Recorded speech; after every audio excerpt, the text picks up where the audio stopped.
장난삼아 한 사소한 행동이 때로는 안전과 생명을 위협할 수도 있다는 사실을 알고 계십니까? 무심코 저지르는 바보 같은 행동으로 인해 결국 되돌릴 수 없는 상처를 입거나 죽음에 이르는 사람들의 안타까운 이야기. 황당 실화 위기의 사람들. 이제 막 사랑을 시작한 행복한 여인 정현 씨. 오늘은 남자친구인 우진 씨와 공원 데이트를 하기로 한 날입니다. 오, 선남선녀예요. 형! 여기! 현역이. 형! 많이 기다렸지? 찜 보고 싶어서 1분이 1시간 같았어. 난 1분이 하루 같았어. 닭살이네. 우리 무려 3일 만에 보는 거 알지? 어제까진 일이 너무 많아서. 찜, 진짜 미안해. 사랑하는 사람끼리는 미안하단 말 하는 거 아니야. 죄송하다고 해야지, 죄송하다고. 슬슬 시작되는 찐과 현 커플의 닭살행각. 석고대지. 하지만 이건 예고편에 불과했습니다. 근데 어디다 오는 길이야? 이리 와봐. 빨리. 그렇게 우진 씨의 손에 이끌려 도착한 곳엔 마치 영화 속의 한 장면 같은 풍경이 펼쳐져 있었는데 피크닉. 바로 이런 데이트를 꿈꿨던 걸까요? 비록 센트럴파크와는 거리가 먼 동네 공원 데이트. 하지만 이 순간 정현 씨는 영화 속 여주인공도 부럽지 않습니다. 정현아. 그리고 이어지는 리차드 기어스러운 프로포즈. 밀려오는 감동에 정현 씨는 목이 다 메어오는데요. 찐, 리차드 기어보다 찐이 훨씬 더 멋있어. 훨씬. 이 순간 정현 씨에게 세상 최고의 꽃미남은 바로 우진 씨일 겁니다. 낭만적인 고백 그리고 눈빛 교환. 자, 그렇다면 다음 순서는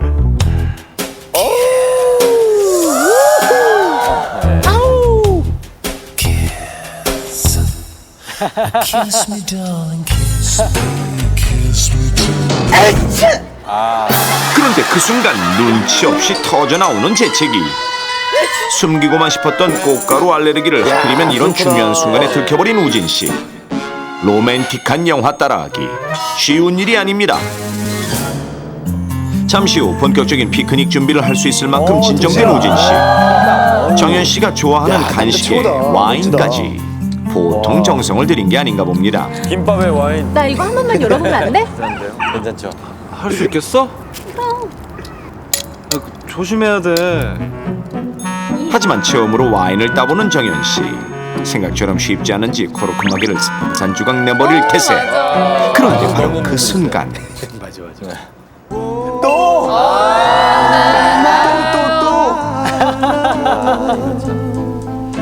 맞아.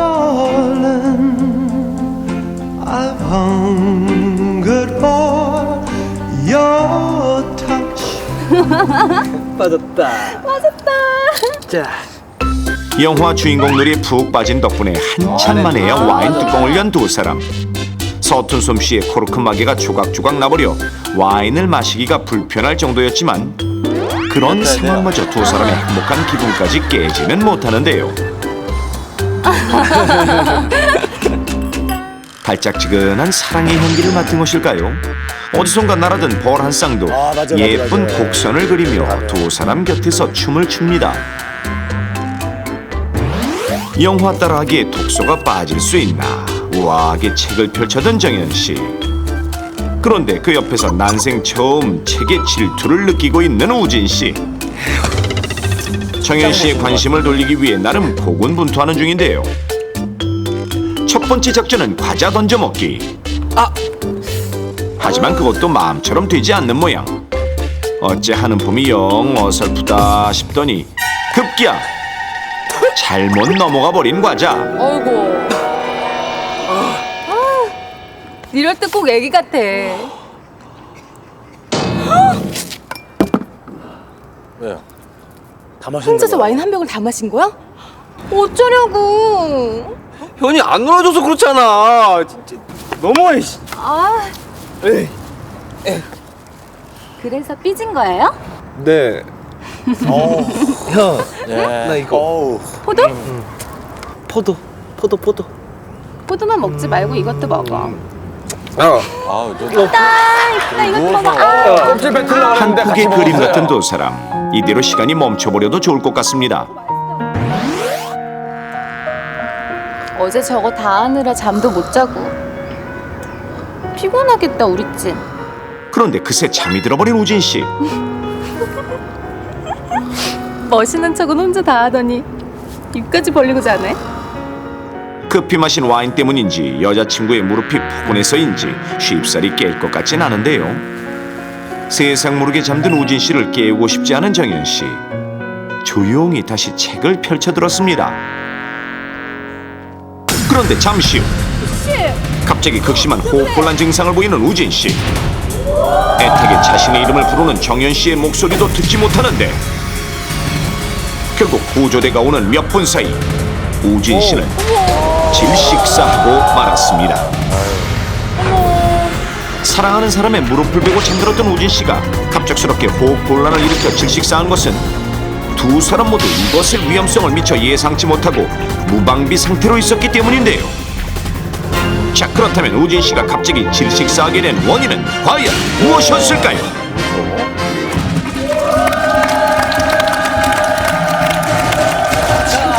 그렇습니다. 굉장히 행복했었는데. 저는 그 무릎 베개가 목이 이게 뒤로 제쳐져서 이게 막힌 거죠. 자면서 코를 고는 것도 이 머리에 베는 베개가 높으면은 코를 고는 맞아. 것도 있잖아요. 정답은 무릎 베개를 너무 높이 베서. 네. 오. 오, 정답인가? 오, 정답인가? 에이.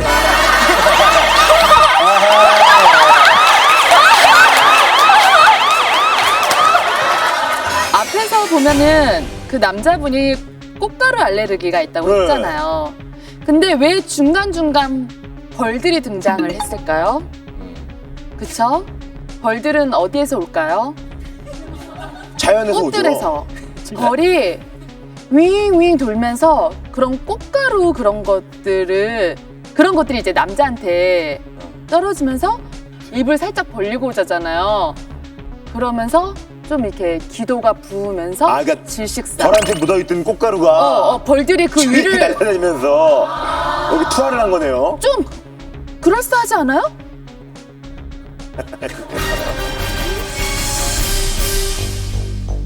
뭐 하시는 거예요? 죄송한데? 그거 드시지 마세요. 먹는 거 아닙니다. 붙이는 거예요. 야, 묻히는 거지. 그거를 먹물을 없앤다든지. 뭐야? 턱수염 기르셨네, 턱수염. 정다가 이리 오시오. 아까 뭐 많은 위험 요소들이 있었지만 이 소리가 굉장히 끊이질 않았어요. 특히 요즘 같은 가을철에 말벌들이 굉장히 많거든요. 제가 야외에서 촬영할 때 한두 번이 아니었어요. 예. 아까 여자분이 사랑으로 입에다가 맛있는 거 단 거 막 꾸역꾸역 막 여기다가 막 과하게 넣었잖아요. 포도, 파인애플 막 넣었는데 이 입에 과함이 충만히 뜬 거예요. 근데 이 남자가 입을 벌리고 잠을 잘 때 너무 피곤하니까 입을 벌리고 계속 이걸 뿜었더니 벌이 그쪽으로 모인 거예요. 그래서 말벌이 여기를 쏘았고 그 독이 퍼지면서 나중에 발작을 일으키면서 남자가 굉장히 안 좋은 일을 당한 거죠. 정답은 과하게 많이 단 거를 섭취를 해서 입을 벌리고 잤기 때문에. 자, 갑니다. 잠깐 가지 마. 태워드리겠습니다. 합성하세요. 예, 아유, 예. 벌밖에 없고요. 어떻게 뭐 저희 갑니까? 더 오실 분 안 계세요? 이거.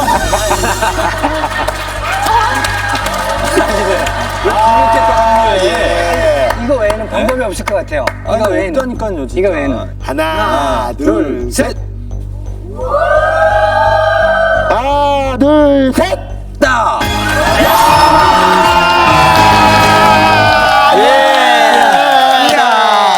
황당실화 위기의 사람들. 화창하게 맑은 어느 날 공원 잔디밭에서 여자친구인 정연 씨와 데이트를 한 우진 씨. 준비한 와인을 마시고 술 기운을 빌어 정연 씨의 무릎을 베고 잠이 들었는데, 하지만 얼마 되지 않아 갑자기 호흡곤란을 일으켰고 결국 질식사하고 말았습니다. 과연 우진 씨에겐 무슨 일이 있었던 것일까요? 두 사람이 한창 풋풋한 사랑을 속삭이던 그때 어디선가 나타난 벌 한 쌍. 쌍으로 왔거든, 쌍으로.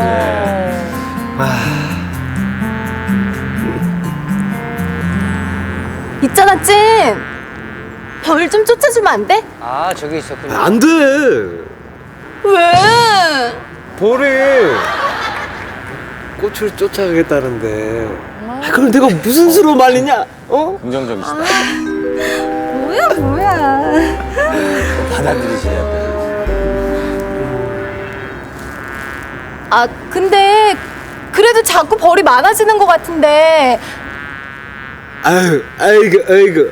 그러니까 누가 이렇게 이쁘네? 응? 이쁘도 뭐 정도껏 이뻐야지. 이건 뭐. 벌집이 있냐? 난 벌 쟤네들 다 이해해. 응? 정말 그만 좀 놀려. 그렇게 한두 마리의 벌이 두 사람의 주변을 맴돌았지만 분위기에 취해 대수롭지 않게 생각해버렸는데, 하지만 벌이 정말 정연 씨의 미모에 취해 날아왔을 리 만무하고 실상은 벌이 좋아하는 먹잇감에다 향이 강한 와인까지 잔뜩 늘어놓은 채로 있었던 것이 문제. 거기다 벌은 500m 밖에서도 당분의 냄새를 맡을 수 있는 후각을 가지고 있으며 몇 마리의 벌이 먹이를 발견하면 무리를 이끌고 돌아오는 특성이 있는데, 한 마리가 얘기해 준 거야. 그렇게 벌이 무리를 이끌고 돌아오고 있을 무렵 와인 한 병을 모두 마시고 입을 벌린 채 잠이 든 우진 씨. 그런데 돌아온 벌이 강한 포도향을 맡고 날아든 곳이 하필이면 바로 우진의 입속. 우진 씨가 이상한 느낌을 받고 입을 다무는 순간 위협을 느낀 벌이 목구멍 깊숙한 곳에 침을 쐈고 기도가 급속하게 부어올라 결국 질식사하고 말았던 것입니다. 그런데 우진 씨가 당한 이 사고가 그저 황당하기만 하십니까? 하지만 실제로 벌 쏘임 사고 중 목을 쏘여 질식사하는 사례가 의외로 많다는 사실 알고 계십니까? 벌이 많은 산이나 야외에서 단냄새가 나는 음식이나 음료수에 벌이 붙어있는 것을 모르고 무심코 먹었다가 벌이 목으로 들어가 기도를 쏘는 사례가 종종 발생하는데, 특히 최근 몇 년 사이 산이나 시골뿐만 아니라 도심 한가운데서도 벌에 쏘이는 사고가 급증하고 있습니다. 주택의 지붕 밑이나 창틀 등에 벌집을 지으면 햇빛이나 비바람을 피할 수 있는 것은 물론 에너지원이 되는 당분을 쉽게 구할 수 있어 벌이 도심으로 몰리고 있기 때문입니다. 게다가 온도가 높을수록 번식 속도가 빨라지는 벌의 특성 때문에 도심에 서식하는 벌은 초겨울까지 활동이 가능하다는 사실. 주로 사람을 쏘는 벌은 크게 꿀벌, 호박벌과 같은 꿀벌류와 말벌, 나나니벌, 땅벌 등의 말벌류로 구분할 수 있습니다. 하지만 꿀벌류는 대개 직접적인 위협을 가하지 않으면 좀처럼 먼저 쏘지 않는 데 비해 장수말벌, 나나니벌, 땅벌 같은 말벌류는 꿀벌에 비해 크기도 2배 이상 크고 굉장히 공격적인 특성을 가지고 있습니다. 말벌이 특히 다른 벌에 비해 치명적인 첫 번째 이유는 바로 침 때문. 눈에 보이잖아요. 원래 대부분의 벌에게 침은 곧 최후의 무기입니다. 특히 꿀벌은 침을 한 번 꽂고 나면 침에 연결된 내장까지 빠져나와 죽게 되는데 반해 말벌의 침은 크고 꿀벌과 달리 몇 번이고 연속해서 쏠 수 있어서 더 위험할 수 있다는 사실. 자, 그럼 말벌 한 마리가 풍선을 몇 개까지 터뜨릴 수 있을지 실험을 통해 알아보도록 하겠습니다. 실험은 안전장비를 완벽하게 갖춘 벌 전문가의 도움을 받아 이루어졌습니다. 자, 보이십니까? 위협을 느끼자 침을 길게 빼는 말벌. 첫 번째 풍선에 말벌의 침을 갖다 대보는데 말벌의 침이 닿자마자 사정없이 터져버리는 풍선. 야, 나 저런 경우 처음 보네요. 세 번째 풍선을 터뜨리는 순간에도 말벌의 침은 여전히 꼿꼿하기만 하고 거침없이 남은 풍선을 터뜨려 나가는데 순식간에 10개의 풍선이 모두 사라졌습니다. 하지만 아직도 말벌은 기운이 넘쳐나는 모습. 말벌은 최대 3, 40회까지 침을 쏠 수 있습니다. 쏠 때마다 독액을 주입할 수 있는데 단 한 번 쏘는 순간 일반 꿀벌의 15배에 달하는 독액이 나옵니다. 그렇기 때문에 한 번 쏘였다고 방심하거나 제때 처치를 하지 않는다면 매우 위험할 수 있습니다. 말벌이 치명적인 두 번째 이유는 바로 독의 성분 때문. 벌에 쏘이는 경우 가장 문제가 되는 것이 바로 질식사. 벌 독에 의한 알레르기로 인해 편도선이 급격하게 부어올라 기도를 막는 것이 가장 치명적인 부작용인데요. 특히 말벌의 독은 일반 벌독에 비해 알레르기 반응을 유발할 가능성이 더 높다는 사실. 말벌 한 마리가 갖고 있는 독성은 꿀벌 550마리와 같아 사람의 경우 말벌에 쏘인 후 1시간 이내 사망하는 경우가 무려 80%가 넘을 정도. 특히 벌이 가장 위험한 시기는 바로 벌집을 모두 짓고 난 직후, 즉 바로 이맘때가 에너지원이 가장 많이 필요한 시기로 공격성이 강해지며 치매 독성 또한 1년 중 가장 치명적입니다. 그렇기 때문에 지붕 밑이나 창가 등에 벌집을 짓지 못하도록 미리 예방하는 것이 가장 최선의 방법. 집 주변에 벌들이 나타나기 시작하면 벌들이 드나드는 곳을 유심히 관찰했다가 그곳에 농약이나 경유를 묻혀두면 다른 곳을 찾아 떠난다고 하는데, 자, 과연 그런 방법이 효과가 있을까 직접 실험해보기로 했습니다. 먼저 작은 아크릴통 2개에 각각 벌이 좋아하는 포도 주스를 넣은 뒤 벌이 들어갈 수 있도록 작은 구멍이 나 있는 뚜껑으로 덮습니다. 그리고 2개 중 하나의 아크릴 박스는 구멍 근처에 경유를 발라둡니다. 그 다음 2개의 아크릴 박스를 큰 아크릴 박스에 다시 넣고 그 안에 안전장비를 한 벌 전문가가 조심스럽게 말벌을 풀어놓았습니다. 자, 과연 어떻게 될까요? 갑자기 투명한 상자 안에 갇혀 당황한 듯 보이는 말벌들. 처음에는 적응이 되지 않는 듯 우왕좌왕하며 상자 밖으로 나가려고만 하는데, 하지만 잠시 후 달콤한 포도주스의 향을 맡은 것인지 아래쪽으로 내려와 탐색을 시작하는 벌들. 그리고 곧 상자의 구멍을 찾아 들어가는 모습이 포착됐는데, 하지만 구멍 근처에 경유가 발라져 있는 오른쪽 상자는 벌이 얼씬도 하지 않는 모습. 실제로 벌이 집을 짓기 좋은 장소가 있다면 이렇게 경유를 발라놓으면 벌을 쫓아낼 수 있다는 사실. 하지만 벌집을 다 지어놓은 상태라면 혼자서 제거하려고 하는 것은 절대 금물. 발견 즉시 119에 신고하는 것이 좋습니다. 실수로 벌집을 건드려 벌이 쫓아온다면 팔을 크게 휘젓거나 무작정 도망가지 말고 침착하게 몸을 최대한 낮추고 벌이 스스로 돌아갈 때까지 기다리는 것이 가장 안전합니다. 일단 벌에 쏘이게 되면 벌침이 남아있는지 먼저 확인해야 하는데, 꿀벌은 쏘인 자리에 벌침이 남아있기 때문에 신용카드 등으로 벌침을 밀어내듯 제거하고 깨끗한 물로 씻어내거나 얼음으로 찜질을 해주면 대부분 가라앉습니다. 하지만 말벌의 경우 단 한 번만 쏘여도 독성이 강해 어린이나 노약자의 경우 쇼크로 인해 심장마비를 일으킬 수 있고, 특히 벌독 알레르기가 있는 사람은 생명이 위험할 수도 있습니다. 만약 벌에 쏘인 뒤 가슴이 답답해지거나 어지러움 증상 또는 숨소리가 거칠어지고 기침, 구토 증상이 나타나면 신속히 병원으로 가 의사에게 치료를 받아야 합니다. 그리고 벌에 쏘인 사람에게 호흡곤란이 나타나면 구조대가 오기 전까지 기본적인 응급처치를 해주는 것이 좋은데, 우선 환자를 시원한 곳에 눕히고 단추나 벨트를 풀어 혈액순환이 잘 되도록 해줍니다. 그리고 목을 뒤로 젖혀 기도를 확보해 놓는 것이 중요합니다. 달콤한 간식을 먹고 입을 벌린 채 잠이 들었다가 입 안으로 들어온 벌에 쏘여 질식사한 우진 씨의 일이 그저 어이없고 바보 같은 사람들만의 일로 여겨지십니까? 최소한의 안전수칙을 지키지 않는다면 당신도 언제든 황당한 사고의 주인공이 될 수 있습니다.